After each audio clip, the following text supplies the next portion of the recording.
The NFL season is over. Now it's time for the XFL. Week 1 of the XFL starts on Saturday. There are 4 games this weekend, 2 on Saturday, 2 games on Sunday.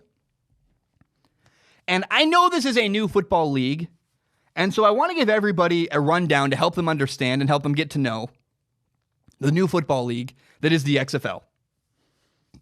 There are only actually 8 XFL teams. It's not that complicated. It's a manageable amount of teams. I think you can learn the names of every team, maybe even memorize who their quarterback is, potentially even their coach. So I want to run through them and start by talking about the Dallas Renegades. The Dallas Renegades, their head coach and general manager is Bob Stoops. Bob Stoops is the former Oklahoma head coach. He was at Oklahoma for 18 seasons. And by the way, he went to a bowl game all 18 seasons Bob Stoops was at Oklahoma. I had no idea. That's crazy. He won 79% of his games.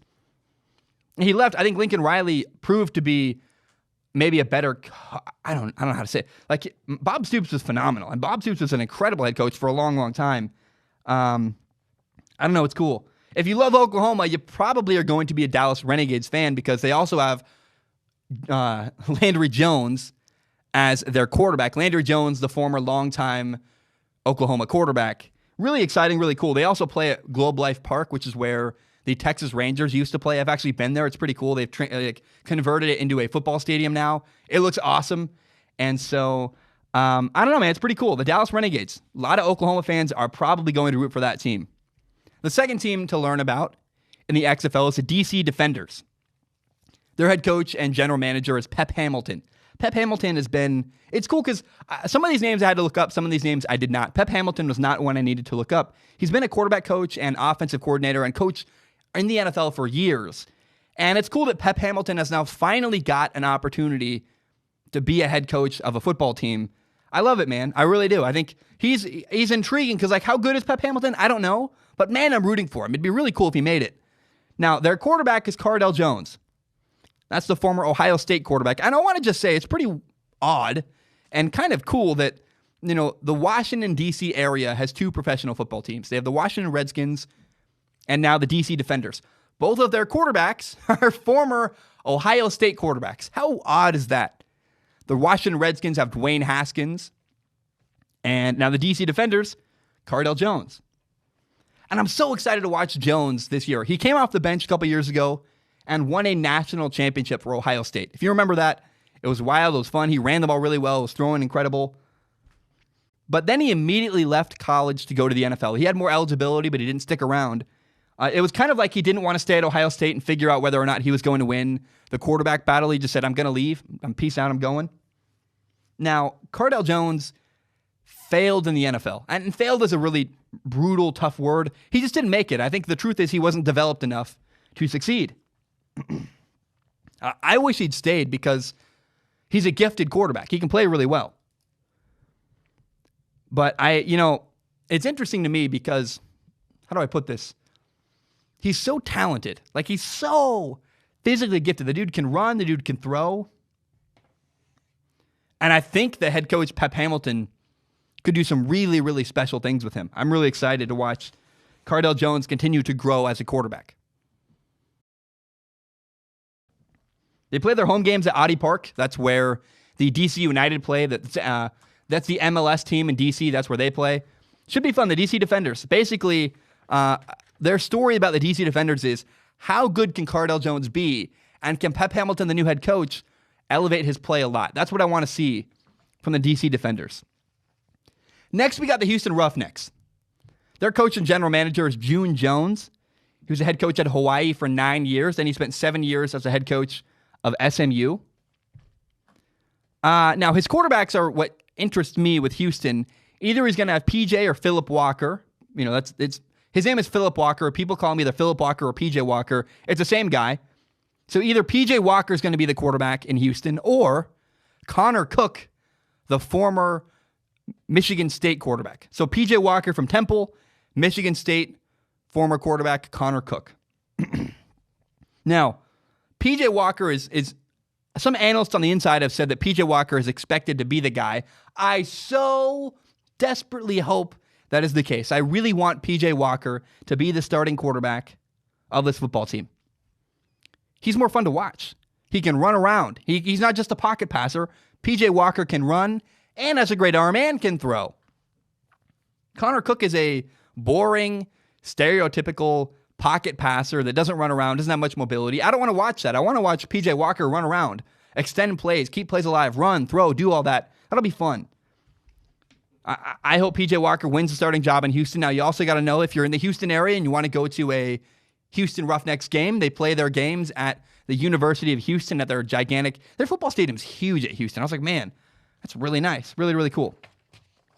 The next team I want to talk about are the LA Wildcats. Their head coach and general manager is Winston Moss. You might know Winston Moss from his NFL career. He played 11 years in the NFL as a linebacker. He also was a longtime NFL assistant coach. Now, here's where you most likely know Winston Moss's name. If you remember a couple years ago, there was an incident where Winston Moss got fired by the Green Bay Packers for what I think was basically, I think nothing wrong. I don't know. I think Winston Moss was talking on Twitter, and he potentially called out Aaron Rodgers' leadership. However, I don't think he said anything inappropriate. I think as a leader of my football team, if I had Winston Moss saying that, I'd be like, yes, good. Tell Aaron, because I think what Winston Moss said wasn't inappropriate. He just pointed out the way that Aaron Rodgers leads is not quite the same as Tom Brady, not quite the same as Drew Brees. So I love him, man. I'm a big Winston Moss fan. I think he's a cool dude. I'd love to play for him. He's great in interviews. And the quarterback in LA is Josh Johnson. Some people think that Josh Johnson is the best quarterback in the entire XFL. He was offered a contract by the Detroit Lions a little while ago, and the XFL blocked his ability to leave. They said, no, Josh, you're not leaving our league. You're the guy in LA. We want you here. You're good for our football league. It was very interesting. They blocked his ability. They wouldn't let him leave his contract. He's been a long-time NFL quarterback. He was drafted in 2008 in the 5th round. He's 33 years old. He's a veteran quarterback. He's got a great arm. He can run a little bit. And apparently in LA, they love him. So a lot of people think that LA has the best quarterback in the XFL with Josh Johnson. They also play their games in the same stadium where the Chargers play. It's also where the MLS team, the LA Galaxy, play. It's a really cool, intimate setting. If you're in LA and you want to go see a cheap football game, I guess the Chargers are kind of like that too. But the LA Wildcats, it should be fun. They have a good quarterback. They got a good park. You'll be close to the stadium. It should be a good time. And if you want to watch the LA Wildcats, I recommend it. I think it'd be a fun time to go watch some football. Now, the New York Guardians, they play at MetLife Stadium. I'll actually be there. I'm going there at the end of February to watch the Guardians play. It should be really fun. Their head coach and general manager is Kevin Gilbride. Kevin Gilbride is the former New York Giants offensive coordinator. He came out of retirement, actually, because he really liked the opportunity to be both a head coach and a general manager. Most time as a head coach, you don't get to pick your players. And it's one of the more difficult sides of the NFL is finding a general manager and a head coach that can get to work together. Because as a head coach, you got to be on the same page as the guy picking the players. Otherwise, it's a gigantic problem. So to Kevin Gilbride, that opportunity was really, really cool. So they played MetLife Stadium where the Giants and the Jets play. I think it's the biggest stadium by far in the XFL. Now, the quarterbacks in New York, their QB1, their starting quarterback, is Matt McGloin. He's I've never really talked about him very much. He's one of my favorite quarterbacks of all time. If I can ever get his college film, I'd love to show everybody his college film because he played at Penn State. He walked on and then became a 3-year starting quarterback at Penn State and played phenomenal. It's so cool.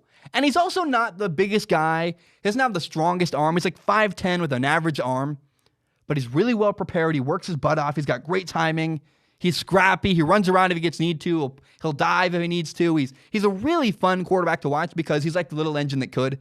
He's not the most physically gifted, but man, does he put out a great effort. He works really hard, and I think he's good enough. Like some guys, he's not limited physically. Like Aaron Murray's another quarterback in the XFL. I have no interest in Aaron Murray, but Matt McGloin has what it takes and does the work. He's a very hard-nosed, blue-collar kind of guy, my kind of quarterback. I can't wait to watch him in New York. I also do want to make a note about their backup quarterback. If for any reason their backup quarterback, Luis Perez, gets on the field, I think he'll be ready. Luis Perez is a really cool story. He's a former Division II quarterback. He basically won the Division II Heisman Trophy. He played for the Rams briefly a while ago. There was a cool story where Luis Perez used to beat Sean McVay, the Rams head coach, into the facility every single day. He got to work before the head coach did every single day. He played in the AAF. He works his butt off. He played pretty well. Played for the Birmingham Iron. I really liked him. And I hope he gets a chance. If he ever gets a chance, I'm pretty sure that Luis Perez is going to be ready when that opportunity comes knocking. Okay, the St. Louis Battlehawks. I'll be honest, I knew nothing. This was the head coach I knew the very least about. Their head coach is Jonathan Hayes. He's a head coach and general manager. I guess he played tight end in the NFL for a long time. He also was a Cincinnati Bengals tight end coach for 16 years. It's a weird jump to go from tight ends coach to XFL head coach. Kind of odd. Now, here's a funny joke. The St. Louis Battlehawks had better have really good tight ends because they got a head coach who was a tight end for years, then a tight ends coach. If nothing else, maybe the St. Louis Battlehawks will be an awful football team that can't win games, but their tight ends better be good. Now, their quarterback is former Ole Miss quarterback Jordan Ta'amu. I was shocked when I found out he won the starting job. I was like, really? Jordan Ta'amu? Are you kidding me? He was bad in college. Played for Ole Miss. Had two amazing receivers. On one side, he had A.J. Brown. On the other side, he had DK Metcalf. Guess what? This year in the NFL, they were some of the two biggest, youngest breakout stars in the NFL. They were two rookie, fantastic receivers. Jordan Ta'amu had both of them in college and struggled. Made bad decisions, couldn't get them the ball, had horrible, inaccurate throws. I was shocked he won the job. I really was. But I'm also curious to see what happens. He clearly won the job. He beat out two other pretty solid quarterbacks. And so I have my eyes and ears open. Okay, Jordan Ta'amu, maybe he's gotten way better. Maybe I am just misremembering how he plays. I don't know. But I am really fascinated to see, how does Jordan Ta'amu do in the XFL? It's also worth noting that, and this makes a lot of sense, the XFL Battlehawks, the St. Louis Battlehawks, play where the former St. Louis Rams used to play, in that dome. It's called the Dome of America or something. I can't remember what it's called, but that is where the St. Louis Battlehawks play. If you're in the St. Louis region and you want to go watch a football game, should be cheap, should be fun. I think it's going to be a great time. Now, the Seattle Dragons. They're about 2 hours north of me. I live in the Portland area. I have a buddy from high school on their team, Marcel Frazier. He's been on the show. He's a defensive end for the XFL Dragons. He's awesome. I'm going to go watch some games this year. It should be a blast. The head coach for the Seattle Dragons, the head coach and general manager, is really cool. It's Jim Zorn. And if you grew up in the Seattle area, Jim Zorn was a quarterback you watched as a kid. He's awesome. He was a longtime quarterback for the Seattle Seahawks. He was briefly in 2008 and 2009 the Washington Redskins head coach. He failed. I don't know that it was so much about him as much as he didn't have a quarterback and he had a horrible owner. And the quarterback is Brandon Silvers. He played at Troy. A lot of people love him. He's got a huge arm. He can run. Physically really gifted. I don't know how great he is as a decision maker. That remains to be seen. But it should be fun to watch him.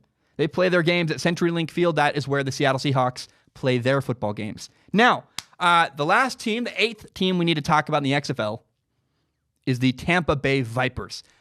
This is the team I feel the worst about. This team is probably the worst team potentially. It's either this team or the St. Louis Battlehawks. Their head coach is Mark Trestman. He's a former CFL head coach. He won a championship in the CFL, actually, in the Canadian Football League, which does show, okay, he knows football, clearly. He won a championship. Maybe he gets leadership. He was once the Bears head coach. He's had a lot of success as a coach to some degree. He's never made it. Like, he failed as a Bears head coach. But, look, he's been there. He's got more experience than I do. And maybe saying this is the worst team in the XFL is a little harsh. Who knows, right? We'll find out. Part of why I don't believe in them is their quarterback is Aaron Murray, the former Georgia quarterback. He's just really underwhelming physically. He's not got a big arm. He can't move. He's just like crappy and bland. And I'm not that excited about Aaron Murray at all, honestly. They play their games in the same stadium as the Tampa Bay Buccaneers. And the Tampa Bay Vipers, okay, let's see what they got. I don't know. They have a head coach who's failed a lot in the NFL. They have a quarterback who didn't do anything in the NFL. Has he even played? I don't know if he's played recently. He's got a weak arm. He was not that impressive in college. So we'll see. I'm judging them based on the past. That's not really fair. We'll see what the Tampa Bay Vipers are today. Maybe they got the best defensive line in the XFL and they dominate, and I look like a gigantic idiot. Who knows? But the Tampa Bay Vipers are the one team I'm the least excited to watch in the XFL. Now, there are a few other things you should know about the XFL. Number one is that the XFL rules are different. I made a whole video about it. If you want to go watch the video, it's called like the XFL is innovating the rules of football. I'm really proud of that video. I'll put a link to below if you want to watch it. They're really innovating special teams. They've changed kickoffs. They've changed punts. They're safer. They're better. We're going to see more returns too. Like it's a really cool balance between the emphasis on blocking rather than gigantic hits with kickoffs and punts. But we're also going to see more returns, which is what I want. I want to watch kick returns. I want to watch punt returns. There also are a cool change. There are 3 options now after you score a touchdown. You can either go for a 1-point conversion, a 2-point conversion, or a 3-point conversion from the 2-yard line, the 5-yard line, or the 10-yard line. There are also no onside kicks. Rather than having onside kicks in the XFL, you have a 4th and 15. If you're kicking off, you can choose to go for a 4th and 15 instead. And if you get the 4th and 15, you keep the ball and continue your drive. I love it. I'm excited, man. That is the XFL. There are 8 football teams: the Seattle Dragons, the St. Louis Battlehawks, the DC Defenders, the New York Guardians, the Tampa Bay Vipers, the Houston Roughnecks, the Dallas Renegades, and I believe the LA Wildcats and the DC Defenders. I think that's all 8. I'm doing the best I can. I'm learning of the new league as well as you are. And I'm excited, man. It should be a good time. That is the XFL 101.